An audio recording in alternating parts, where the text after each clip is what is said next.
Bismillahirrahmanirrahim. Assalamualaikum warahmatullahi wabarakatuh. Pada kesempatan kali ini saya akan menyampaikan materi kita ya tentang kekuasaan dan pemberdayaan dalam organisasi. Organisasi ini mempunyai sifat ya berusaha memenuhi beberapa jenjang keteraturan. Jadi di dalam sebuah organisasi itu ada yang namanya jenjang keteraturan, ya keteraturannya keteraturan tertentu, ya kan, sehingga dapat bertahan dan mencapai tujuan. Nah, dikatakan sebuah organisasi berarti di dalamnya ada sebuah keteraturan dan jenjang yang akan mereka capai, ya kan. Kemudian menurut para ahli, ya. Pertama, menurut si Clegg. Nah, apa yang dikatakan oleh Clegg? Clegg mengatakan organisasi pada dasarnya adalah pengendalian, ya, dalam memperluas kekuasaan melalui pendelegasian. Orang harus dapat menyatukan delegasi dengan kekuasaan yang mengesahkannya. Jadi sah atau tidaknya ya tergantung dari delegasinya. Itu menurut si Clegg. Kemudian, ya. Menurut para ahli yang lain, ya, yaitu menurut si Riker, kekuasaan adalah kemampuan, ya, kemampuan kita, ya kan, untuk menggunakan pengaruh. Jadi tanpa disadari dengan adanya sebuah kekuasaan yang diamanahkan, itu kita sudah mempengaruhi orang lain, ya kan, mempengaruhi rakyat, mempengaruhi masyarakat. Sedangkan alasannya itu adalah menggunakan pengaruh yang sebenarnya, penggunaan pengaruh. Jadi untuk apa pengaruh ini diberikan? Memprovokasi, bahasanya gitu ya, mempengaruhi. Nah, itu dia. Nah, tadi menurut si Clegg, ya kan, tentang apa itu organisasi, ya. Nah, Clegg juga menunjukkan tradisi sebuah kekuasaan. Jadi kekuasaan ini ada tradisi-tradisinya ya, sedangkan kita juga ada tradisinya, ya kan. Nah, apalagi sebuah kekuasaan organisasi. Nah, apa kata si Clegg? Clegg menunjukkan tradisi kekuasaan yang mendasar, ya, menyatakan beberapa pertanyaan utama. Yang pertama itu, apakah kekuasaan itu didistribusikan ya secara plural ya atau dipegang oleh kalangan atas? Nah, ini boleh Anda menjawab sendiri ya kan di dalam hati Anda. Nah, yang kedua, apakah kekuasaan itu disengaja atau tidak disengaja? Nah, ini poin-poin dari si Clegg ya, menurut para ahli, menurut pandangan beliau. Kemudian, apakah kekuasaan terbatas pada pengambilan keputusan? Ya, jadi kalau saya penguasa nih, berarti kan memang saya yang ngambil keputusan kan gitu ya. Nah, atau terbukti dalam hal-hal yang bukan pengambilan keputusan, ya atau sebaliknya. Apakah tidak mengambil keputusan merupakan suatu tindakan atau bukan tindakan?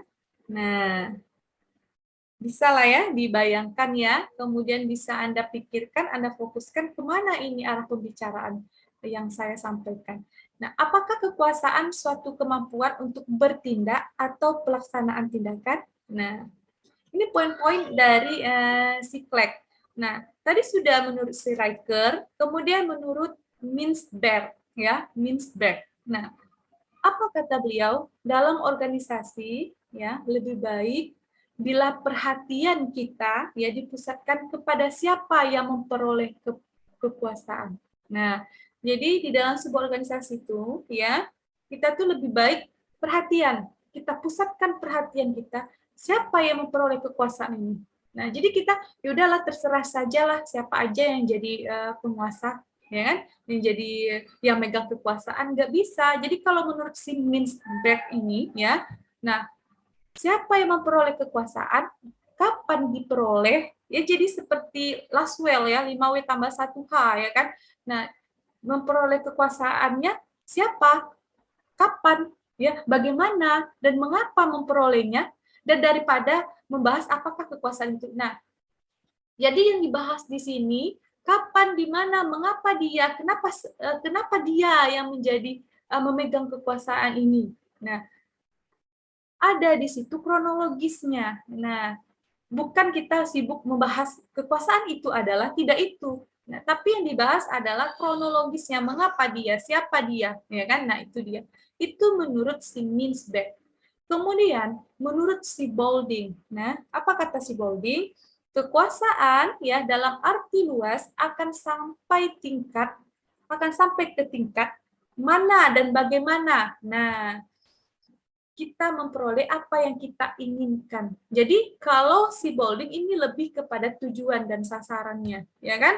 Sampai ke tingkat mana?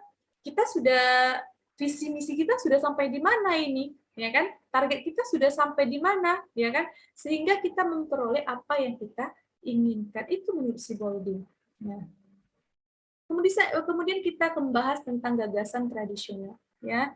Gagasan tradisional tentang kekuasaan ya difokuskan pada individu dan pelaksanaan kekuasaannya. Itu menurut gagasan tradisional. Nah, jadi kalau gagasan tradisional itu lebih kepada ya individunya, kekuasaan difokuskan pada individu ya dan pelaksanaan kekuasaannya. Dia yang memikirkan, dia yang mengerjakan. Nah, jadi semuanya itu namanya gagasan tradisional. Konsep kekuasaan harus mempertimbangkan apa yang dikatakan dan apa yang tidak dikatakan berdasarkan pada struktur sosial. Nah, seperti kejadian-kejadian yang kita lihat, yang kita dengar. Nah, kan ini sudah termasuk ke kategori kekuasaan dalam sebuah organisasi yang saya jelaskan, ya. Anda bisa menyimpulkan sendiri. Nah, konsep kekuasaan itu harus mempertimbangkan. Jadi kita itu berkata, ya, mengucapkan sesuatu, ya kan, dan apa yang tidak dikatakan itu berdasarkan pada struktur sosial. Jadi yang kita katakan dan yang tidak kita katakan itu sudah ada di dalam struktur sosial. Jadi jangan sampai ngelantur, ya kan? Apalagi ini yang memegang sebuah kekuasaan.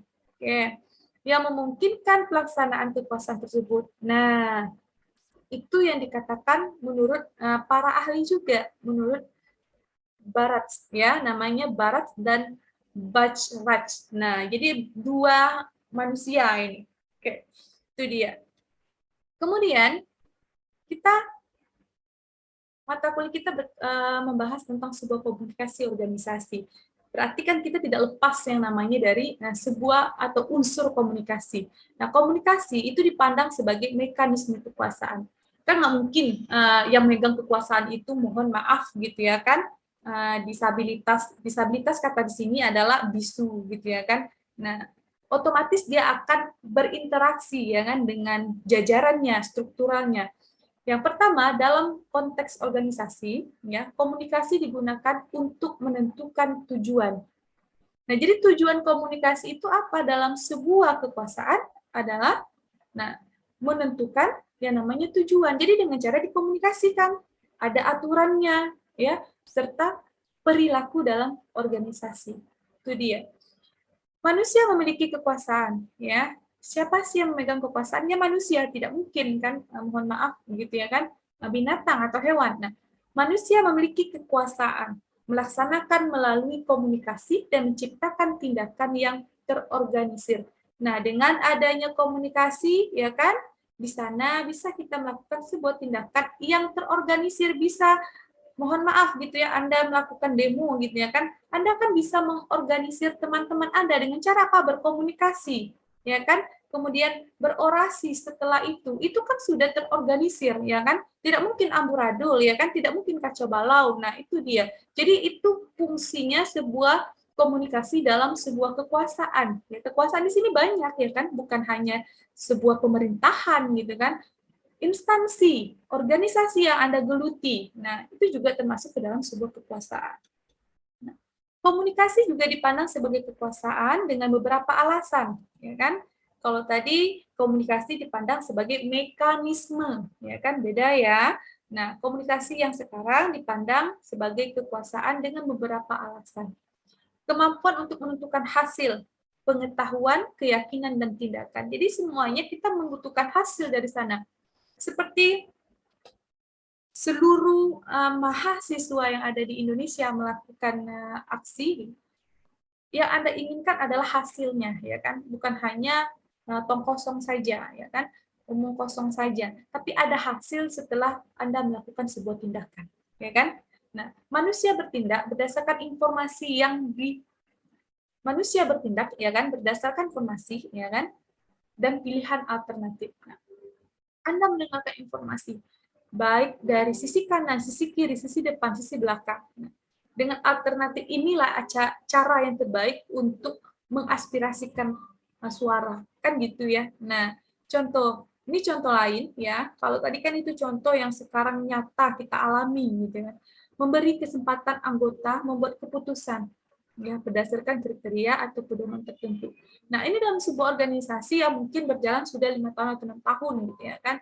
Kita juga memberikan sebuah ide ya kan, kita memberikan sebuah kesempatan ya kan kepada jajaran kita ya kan, kepada anggota kita ya kan untuk membuat sebuah keputusan, tapi kan intinya semua kepada pemegang kekuasaan ya, kepada ketuanya, kepada kepalanya. Anda boleh mensuarakan, Anda boleh memberikan usulan ya kan, tapi kalau seandainya penguasanya itu sudah melakukan hal yang di batas anggotanya inginkan, itu kan juga sudah berbahaya. Nah, tapi semuanya itu adalah yang dilakukan oleh penguasa, biasanya itu memang dari anggotanya. Nah, itu dia. Kemudian interaksi organisasi, ya kan? Interaksi organisasi itu sama dengan sebuah kekuasaan ya. Kekuasaan yang Anda lihat, kekuasaan yang Anda jalani, nah itu Anda sudah masuk ke dalam sebuah organisasi atau kekuasaan. Nah, kita tadi juga sudah membahas 4 para ahli ya kan.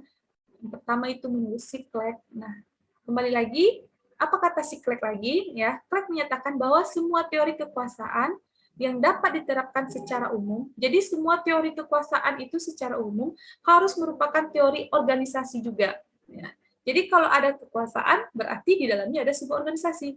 Kalau ada sebuah organisasi, berarti ada yang namanya kekuasaan. Jadi seperti itu.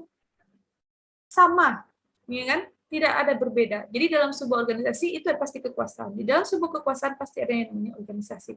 Kebanyakan teori kekuasaan dalam organisasi diarahkan kepada penjelasan tentang bagaimana kepatuhan organisasi dihasilkan.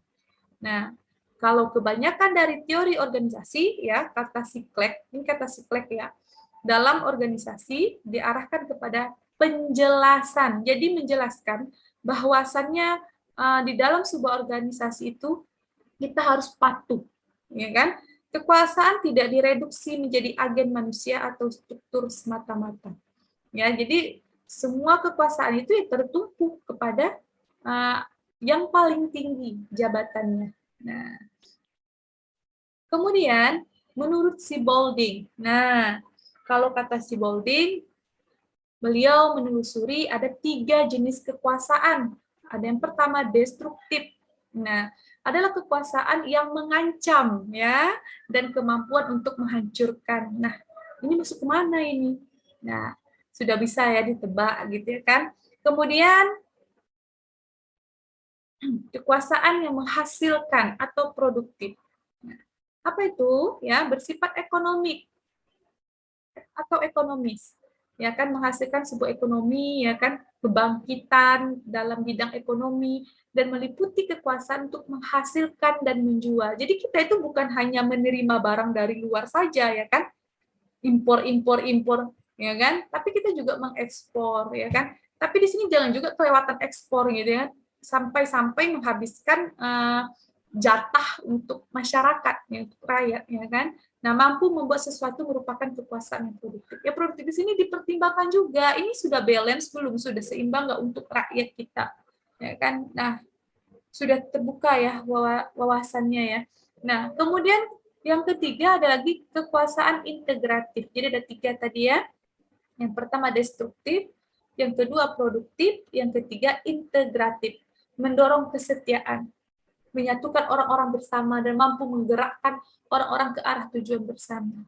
Ya, ini kita lihat, mohon maaf gitu ya kan, agama saja dipecah belah gitu ya kan. Kayak mana kita mendorong sebuah kesetiaan pada negara gitu ya kan? Kayak mana kita cara menggerakkan orang-orang untuk ke arah tujuan bersama ya kan?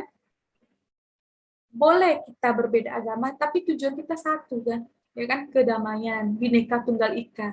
Nah, coba Anda pikirkan, apakah masih ya kan digunakan yang namanya istilah Bhinneka Tunggal Ika? Nah, itu dia.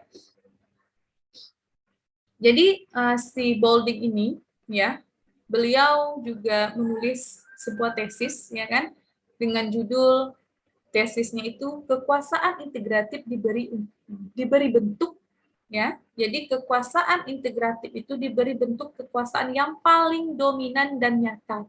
Nah, jadi menurut si Boulding, ya, kekuasaan yang integratif inilah yang paling bagus digunakan. Ya kan? Kita itu setia, mendorong kesetiaan, menyatukan orang-orang bersama, dan mampu menggerakkan orang-orang ke arah tujuan bersama. Kejayaan, ya kan? Menindas, bukan menindas sih bahasanya, kita itu tidak ada lagi kemiskinan, ya kan? Tidak ada lagi masyarakat kelaparan. Jadi kita tuh memang yang namanya penguasa itu memang setia kepada masyarakatnya, ya kan, mengayomi, menyayangi. Nah, jadi tujuan bersamanya itu adalah negara kita menjadi negara yang ya berhasil, yang sukses, ya seperti adik-adik lihat sekarang ya, yang di Rusia, URA. Nah, itu kan karena kesetiaannya, karena kekuasaan integratifnya, ada rasa kesetiaan di dalam diri beliau. Nah, cerita sedikit sehingga beliau ya kan saking menyayangi negaranya, beliau rela meninggalkan pasangannya, ya kan? Nah, itu mendorong sebuah kesetiaan. Tujuannya bersama apa? Kejayaan negaranya. Nah, itu dia. Itu contoh kecil ya mungkin yang bisa kita lihat gitu. Tapi bisa sebagai motivasi dalam sebuah kekuasaan atau organisasi. Nah, ini menurut si Friends ya, menurut si Friends dan Raven ya, mendasarkan kekuasaan itu pada 5 jenis. Jadi menurut si Friends dan Raven ini ya, kekuasaan itu ada 5 jenis. Kekuasaan itu pertama memberi ganjaran ya. Didasarkan pada kemampuan mengontrol sumber daya dan memberi penghargaan pada orang lain. Contohnya banyak ya, sumber daya. Kalau sumber daya ini kita lihat aja lah, contoh kecil pahlawan lah ya. Kalau seandainya sumber daya ini lebih kepada pangan mungkin ya. Nah, didasarkan pada kemampuan mengontrol sumber daya. Bisa nggak dia mengontrol contoh minyak sawit sekarang? Kalau seandainya menteri ini bisa mengontrol sumber daya, ya berarti beri penghargaan. Nyatanya apa? Ya kan? Minyak semua mahal. Kita bahas realita ya. Saya nggak mau membahas hal yang fiktif. Nah, semua serba mahal. Mungkin ada yang di antara Anda atau adik-adik semuanya yang kuliah sambil bekerja merasakan betapa perihnya gitu ya kan, peningkatan kebutuhan, harga semuanya sangat naik. Nah, rasanya saya jadi Anda wajar melakukan sebuah aksi ya kan, menyampaikan sebenarnya tidak hanya Anda saja yang merasakan, apalagi kedua orang tua kita, orang-orang tua kita, bukan hanya orang tua kita saja, orang-orang yang begitu miris hidupnya, sulit untuk makan sehari aja susah ya kan, ditambah lagi dengan kebutuhan ekonomi yang begitu sangat tinggi. Kemudian atasan melaksanakan dorongan positif dalam motivasi harapan. Ya, masa kita harus vaksin terus ya kan? Dorongannya sih positif gini kan, tapi tujuannya untuk siapa gitu ya kan? Nah ini dia. Ini contoh menurut si Friends. Apa kata si Friends ya? Boleh sebenarnya naik saja semuanya, tapi gaji juga naik lah, ya kan? Jadi harus seimbang semuanya. Kalau mungkin ada netizen, bahasanya gitulah ya, anak-anak gaul sekarang, dia berkomentar, kalau seandainya harga minyak itu naik, ya kan sebenarnya kan diuntungkan para pedagang sawit, ya tapi kan imbasnya jangan juga minyak untuk dikonsumsi, digunakan sehari-hari ya oleh ibu-ibu juga naik, gaji suaminya minim. Nah, itu dia maksudnya. Jadi naik barang boleh, tapi juga gajinya meningkat. Kan gitu ya. Kemudian promosi, informasi berharga, kemudian umpan balik, itu menurut si Friends ya, dan Raven. Yang pertama tadi kekuasaan memberi ganjaran, ya, ada feedback-nya. Kalau kita melakukan hal yang negatif, berarti hasilnya negatif. Kalau tujuan kita memimpin sebuah organisasi itu untuk mengurasnya, ya hasilnya kan juga akan negatif karena tujuan kita niatnya sudah tidak bagus ya kan, memperkaya diri sendiri, ya kan? Itu pasti ada ganjarannya, itu dia. Kemudian kekuasaan yang koersif, sumbernya ini tergantung pada ketakutan. Ya, ada rasa ketakutan karena ditakut-takuti terus. Kemudian seorang dengan kekuasaan ini menimbulkan hukuman. Jadi contohnya suka mecat orang, suka memotong gaji orang, ya kan? Ya tanpa sebab-sebab hal yang istilahnya sensitif saja, sebabnya sensitif saja, ya udah dipecat, potong gajinya, ya kan? Menurunkan orang yang bekerja pada mereka. Jadi mereka dengan mudah melontarkan perkataan dari mulutnya, kamu saya pecat, gaji kamu saya potong. Nah, ini namanya kekuasaan yang koersif. Itu dia. Jadi ada kriteria yang namanya tadi ya 5 jenis itu menurut si Raven dan Franz. Kemudian yang ketiga,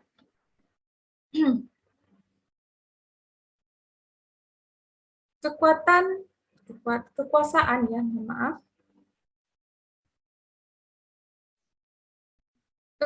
Kekuasaan yang ketiga itu ada kekuasaan legitimasi ya.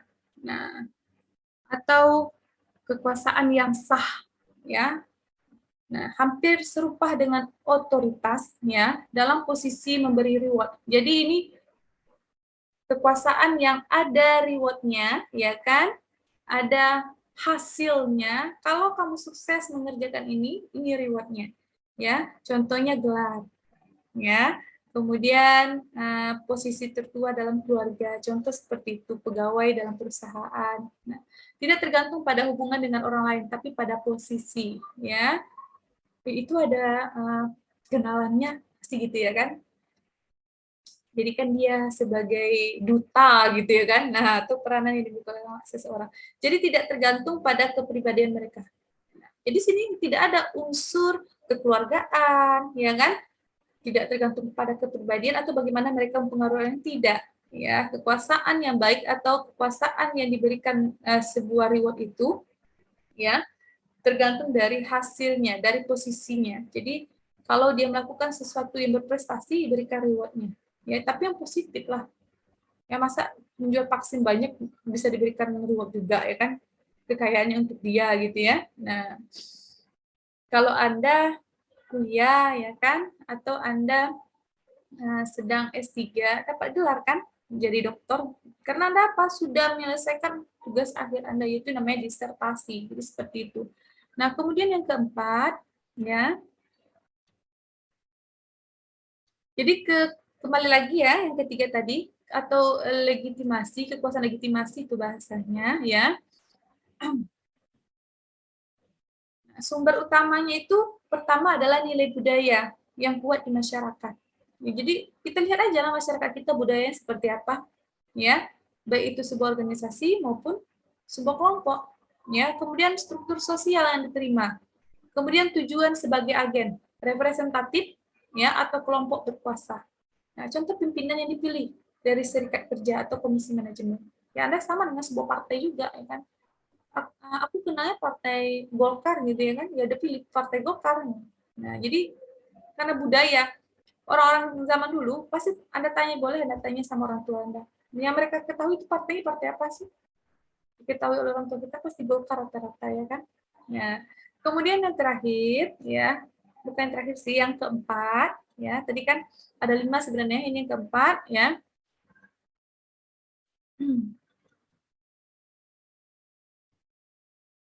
Yang keempat ini ada lagi kekuasaan yang lebih berasal dari hasrat sebagian orang untuk dikenal.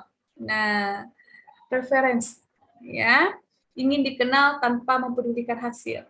Wow, ini yang bahaya nih. Seperti siapa? Seperti kejadian yang Anda lihat, ya.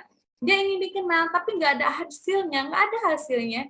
Ya, cuma mencemoohkan orang, mencemoohkan sebuah ras, gitu ya. Orang yang memberi kekuasaan karena mereka menarik dan mempunyai sumber daya atau karakteristik yang diinginkan. Ya, contoh orang periklanan memakai selebritis. Ini yang kita lihat ya di televisi, bintang olahraga ya untuk memberi kesaksian mengenai produknya. Nah, itu kekuasaan ya reference ya. Kita tahu sepatu bola itu ya kan bagus karena dipakai oleh pemain sepak bola Ronaldo gitu ya kan. Nyatanya sebenarnya sepatunya biasa aja karena yang menggunakannya orang yang sudah terkenal, orang yang sudah bagus di bidangnya. Jadi sepatu itu mempunyai daya jual yang tinggi ya. Nah, itu dia. Itu teknik penjualan ya, periklanan. Kemudian yang terakhir kekuasaan keahlian. Didasarkan pada seseorang yang punya keahlian dan pengetahuan untuk memegang kekuasaan. Kalau seandainya penguasa kita ini adalah tentara, ya kan? Kejadian mantan-mantan yang sebelumnya, mantan presiden sebelumnya, gitu ya kan? Mereka mempunyai sebuah keahlian, ya, ahli dalam pengawasan, ahli dalam ya kemiliteran. Jadi kalau kemiliteran negara kita insya Allah aman ya, karena negara kita ini terkenal ya sangat bagus dalam sebuah tentaranya bagus ya kan, karena anggotanya begitu banyak dan mereka juga kuat-kuat. Kita ini kekurangannya hanya di teknologi saja. Kalau saya tuh bercerita dengan pasangan saya, kita nih masyarakat kita ini seperti macam orang jahiliyah gitu ya kan, tidak mau menggunakan teknologi untuk mohon maaf, berperang itu adalah persiapan yang harus disiapkan meskipun itu tidak akan terjadi kan kita tidak tahu ya. Tentara atau militer mereka sudah punya yang namanya kesiapan ya, baik segi jasmaninya, rohaninya. Nah, dan kita kekurangan di sana teknologinya. Jadi kan nggak mungkin kita gunakan celurit ya kan. Jadi kenapa kita harus memilih penguasa kita, pimpinan kita yang memiliki sebuah keahlian. Kalau ahli dibilang militer berarti keamanan kita bisa terjaga, ya kan? Kalau kita pilih yang sekarang, mohon maaf gitu ya kan, bisa Anda lihat, ya. Itu dia. Contoh staf spesialis punya kekuasaan, ya, keahlian dalam area fungsional mereka, tapi tidak di luar area tersebut. Nah, ini staf spesialis ya, punya kekuasaan, keahlian dalam area fungsional mereka.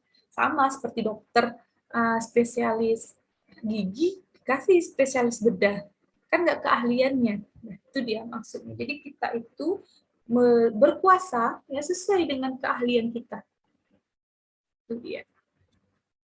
Karakteristik yang penting untuk kemampuan target. Nah, ini dia. Ada dependensi, ketidakpastian, kepribadian, intelijensi, nah, gender, umur, dan budaya. Nah, jadi hubungan ya kekuasaan itu dapat dipahami dengan lebih baik dengan memeriksa beberapa karakteristik target tadi. Nah, sasaran target kita, ciri-ciri target kita seperti apa. Nah, itu dia. Komunikasi ya sebagai suatu mekanisme kekuasaan.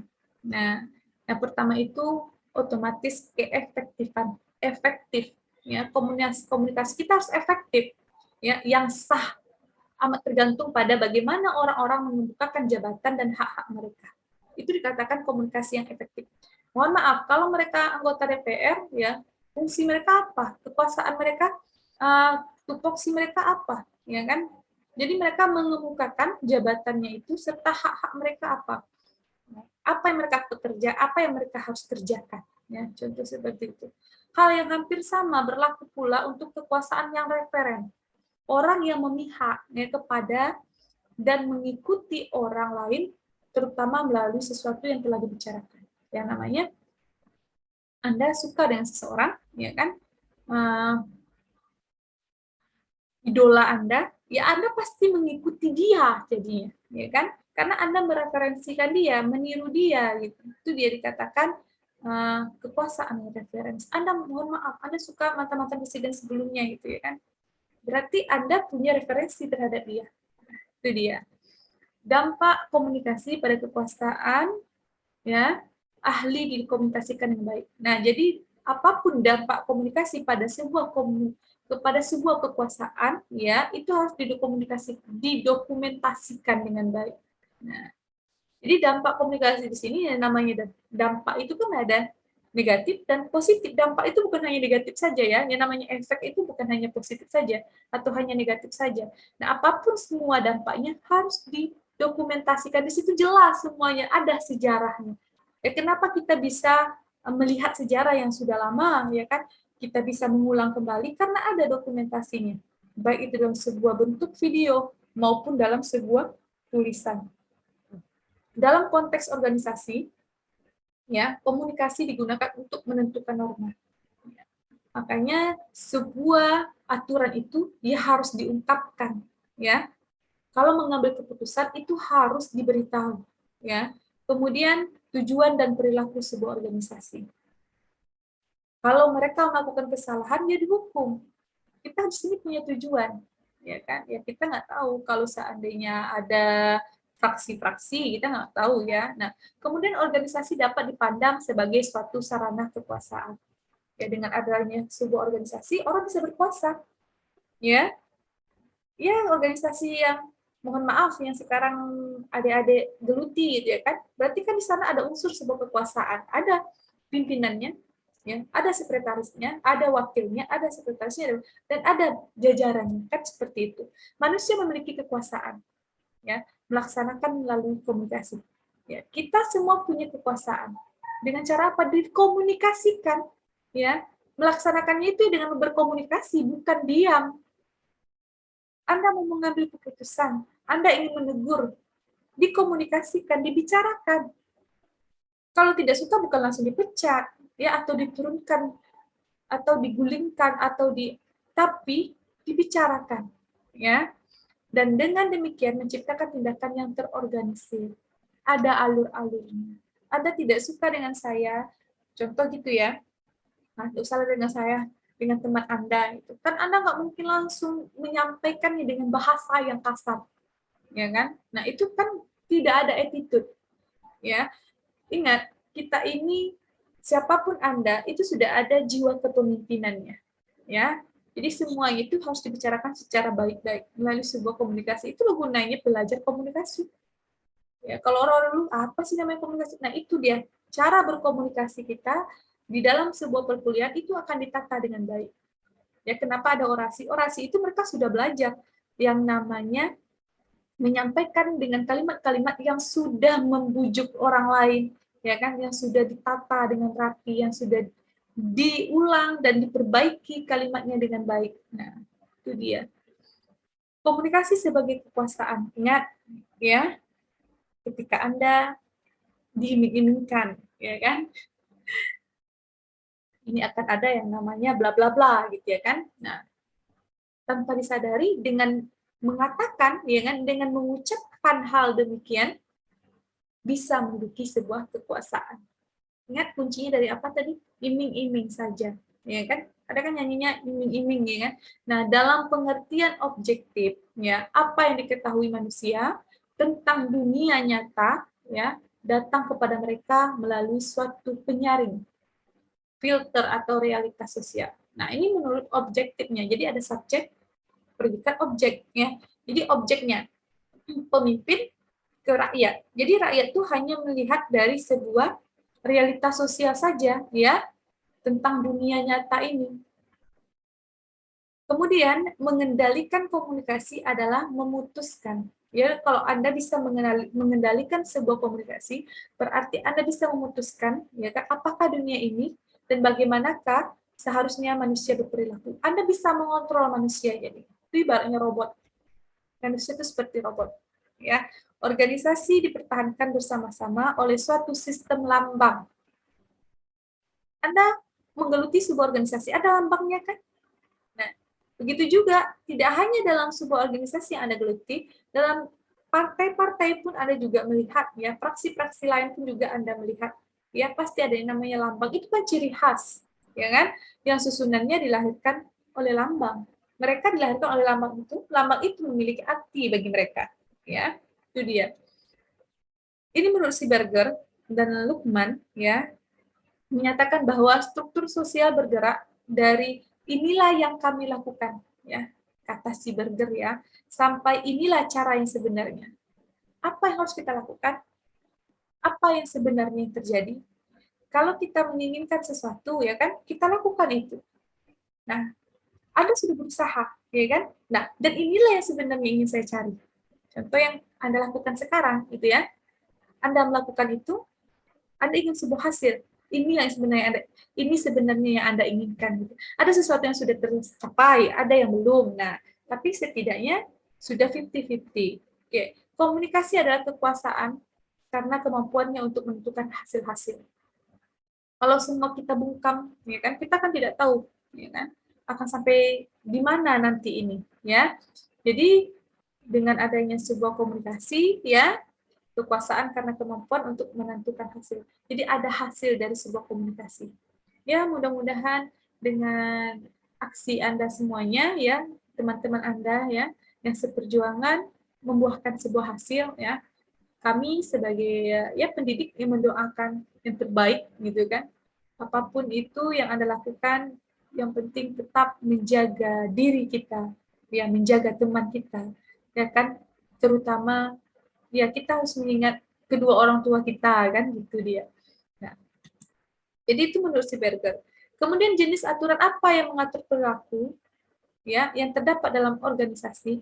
Jadi dalam sebuah organisasi itu juga ada yang namanya sebuah aturan. Ya, aturan apa yang mengatur perilaku orang itu? Jadi kita nggak bisa dalam sebuah organisasi itu semena-mena kita, ya. Sama, saya sudah berkeluarga, ya. Saya punya aturan, ya. Ada jenis aturannya. Sebagai seorang istri, sebagai seorang ibu, ya kan? Nah, ada aturannya. Begitu juga dalam sebuah organisasi. Jadi tidak boleh kalau Anda menduduki sebuah jabatan, gitu ya, pekerjaan yang ada di kantor Anda tidak boleh dibawa ke rumah, ya kan? Jadi aturannya kan sudah berbeda, ya kan? Yang mengatur perilaku kita sudah berbeda.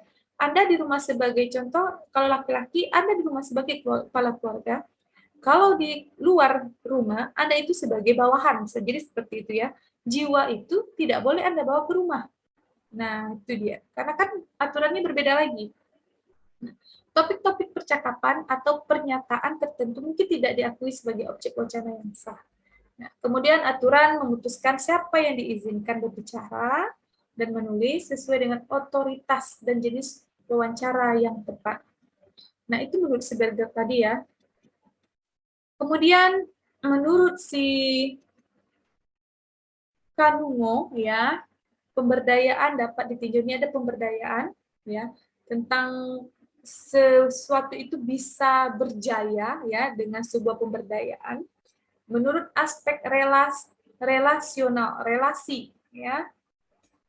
Yang pertama itu menegaskan pada masalah pembagian kekuasaan ya antara manajer dan bawahan. Nah, ini bisa dibayangkan ya. Rasanya saya nggak perlu mengklarifikasi ya atau menjelaskan secara detail. Ini sudah bisa Anda jelaskan sendiri. Ya, tujuan saya, arah saya kemana ya, antara si A dengan si B, ya kan? Di sini kita jelas kalau Anda sebagai, mohon maaf, pimpinan, kerja Anda nggak boleh diambil oleh bawahan. Ya, menegaskan pada masalah pembagian kekuasaan. Di sini dia, itu aspek relasionalnya. Kalau saya pemimpin, ya saya yang memutuskan.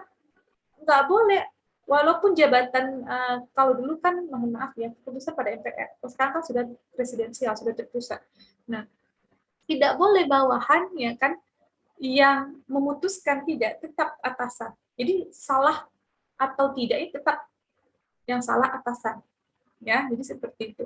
Ada usaha untuk melonggarkan hierarki dan menekankan pemecahan masalah bersama. Ada permasalahan dia diselesaikan, ya, ada usaha di sana. Itu dia. Kemudian tadi ada aspek relasional, yang kedua ada aspek motivasi. Nah, merujuk pada kebutuhan hakiki pada suatu keyakinan dan kemampuan pribadi. Kita ini manusia, ya, tidak mungkin tidak bisa memotivasi diri sendiri, ya kan? Ketika kita berada di sebuah organisasi, kan kita down, kita harus bisa memotivasi diri kita lagi. Nah, itu dia.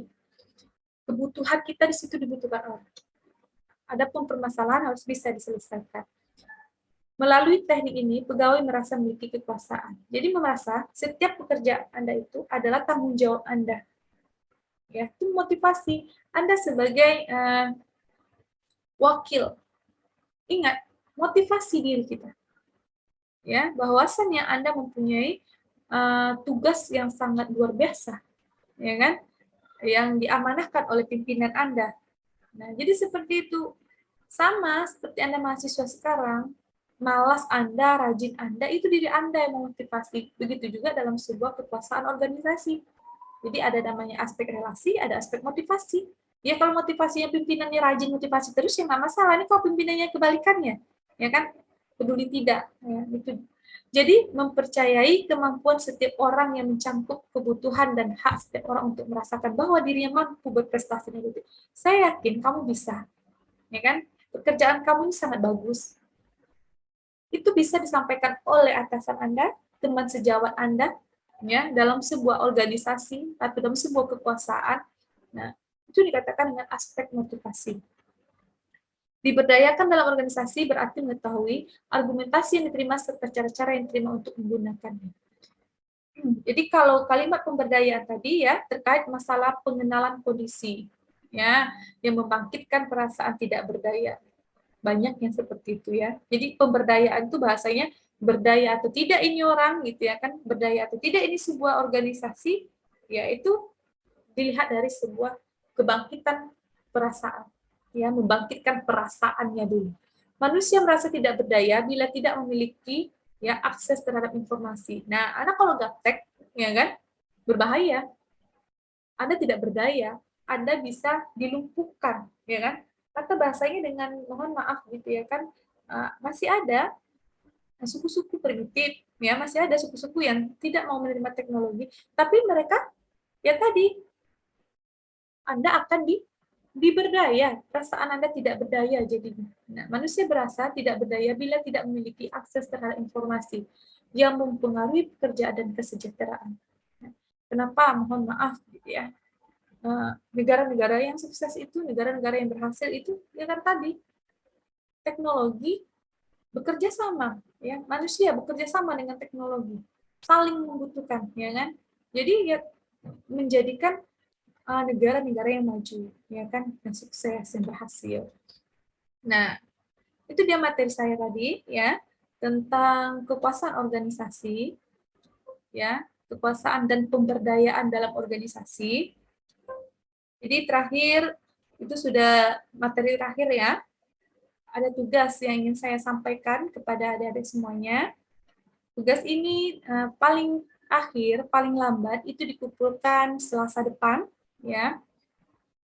Pertama, observasi, ya, ingat observasi, ya, baik itu sebuah organisasi, ini tugas lembaga atau instansi, itu perusahaan atau komunitas, ingat catatannya yang minimal sudah 5 tahun berjalan, ya 5 tahun berjalan. Kalau yang setahun belum ya, 5 tahun itu minimal, ya. Silakan Anda observasi, ya. Kemudian setelah Anda observasi, observasinya itu ya disesuaikan dengan materi yang saya sampaikan tadi tentang sebuah kekuasaan. Nah, tentukan siapa saja narasumbernya. Siapa narasumbernya yang akan Anda temui ya.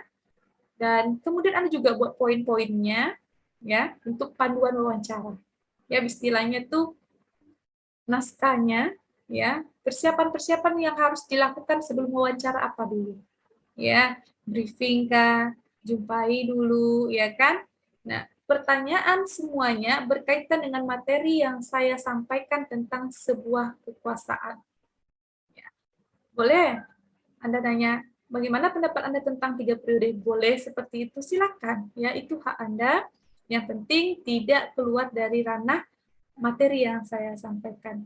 Tugasnya itu saja, ya. Pertama Anda observasi, apa saja, mau organisasi, lembaga, instansi, perusahaan, atau komunitas, minimal 5 tahun, ya. Kemudian siapa narasumbernya, kemudian naskahnya, ya. Ya, skripnya juga, ya, bahasanya gitu. Poin-poin pertanyaannya apa saja, Anda harus membuatnya, ya, panduan wawancaranya, dan nanti itu akan saya kirim linknya untuk Anda mengumpulkannya. Oke, itu materi dan tugas kita pada pertemuan kali ini. Pertemuan selanjutnya, ya, itu UTS, ya, UTS nanti kita pikirkan seperti apa. Dan pertemuan yang setelah UTS itu akan ada yang namanya nanti tugas kelompok. Tugas kelompoknya bisa dari Kosma yang membagikan, dan tugas kelompok itu tugas-tugasnya ya itu nanti akan diupload di YouTube Anda masing-masing. Ya, itu saja mungkin dari saya. Assalamualaikum warahmatullahi wabarakatuh.